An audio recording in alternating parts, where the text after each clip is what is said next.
হযরত নূহ আলাইহিস সালাম দীর্ঘ 950 বছর যাবত তাদের মাঝে দ্বীনের খেদমত করেছেন, তাবলীগ করেছেন। তারপরও কিন্তু এদেরকে সোজা করতে পারে নাই।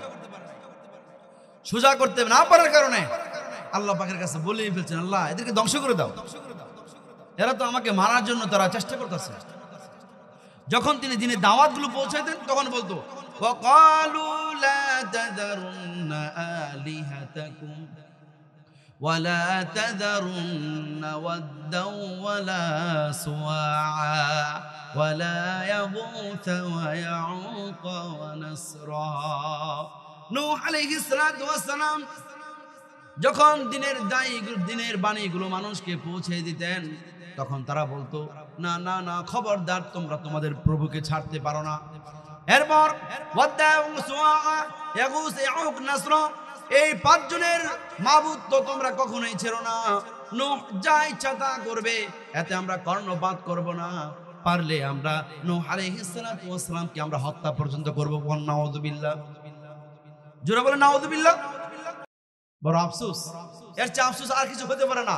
এরকম ষড়যন্ত্র চক্রান্ত নূহ আলাইহিস সালামের জামানায়ও করেছে। আমাদের নবীর সময় মনে করে নাই, আমাদের নবীর সময় তো করে নাই।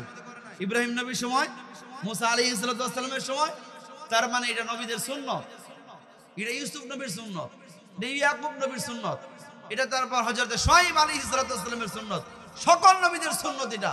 এই সুন্নতরা আমরা দলে দলে উলামায়ে কেরাম প্রায় সময় আমাদেরকে এটা পালন করতে হয়, ঠিক না ভাই? ঠিক। নূহ আলাইহিস সালাম যখন দোয়া করলেন, আল্লাহ রাব্বুল আলামিন নূহ আলাইহিস সালামের দোয়া কবুল করে নিলেন। বললেন, সবাইকে নিয়ে তুমি নৌকায় ওঠো। নূহ আলাইহিস সালাম সবাইকে বললেন, তোমরা উঠো। সবাই উঠে গেলেন। আল্লাহ রাব্বুল আলামিন জমিনকে বললেন, তুমি ফাঁক হয়ে যাও।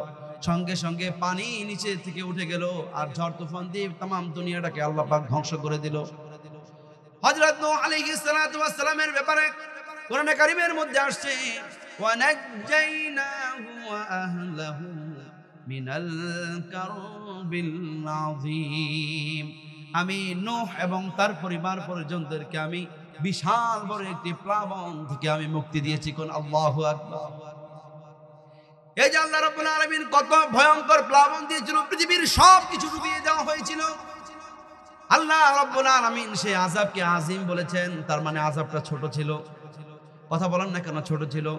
পৃথিবীর মধ্যে কোনো কিছুই কোনো অস্তিত্ব ছিল না। আল্লাহ পাক পৃথিবী থেকে সব কিছু একদম মুছে দিয়েছিল।